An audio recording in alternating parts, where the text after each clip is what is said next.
Dans les villes africaines, l'habitat, les transports, les services urbains, les espaces publics ou encore les activités productives sont le résultat d'initiatives, d'investissements et d'actions menées par une pluralité d'acteurs et d'actrices. Ces initiatives proviennent donc de collectivités publiques ou d'autres secteurs, dont celui informel.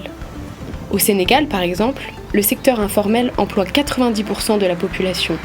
Il représente 42% du PIB.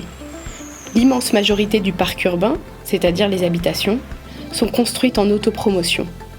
À Dakar, les déplacements se font en majorité à pied, alors que tous les regards sont tournés vers les grands projets du TER et du BRT. Les villes sont donc produites par une multitude d'acteurs, et dans le contexte africain, souvent faites par le bas et par les habitants. Or, ces dynamiques autonomes représentent une manière de faire la ville que les pouvoirs publics peinent souvent à suivre, voire même à reconnaître pour celles qui relèvent du secteur informel. Il y a donc un réel besoin de se former sur cette coproduction des villes africaines. Comment faire la ville ensemble ? Comment conjuguer les efforts de l'ensemble des acteurs concernés par la fabrique urbaine ? Et ils sont nombreux. Société civile, opérateurs urbains publics et privés, acteurs économiques formels et informels, et autorités publiques et sectorielles. Le MOOC, consacré à la fabrique urbaine collective des villes africaines, vise à fournir des outils, de la méthode pour répondre à ces questions.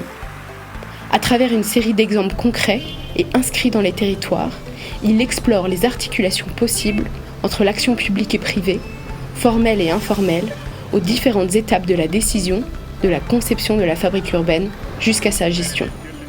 Retrouvez-nous pour suivre le MOOC consacré à la fabrique urbaine collective pour produire ensemble les villes africaines.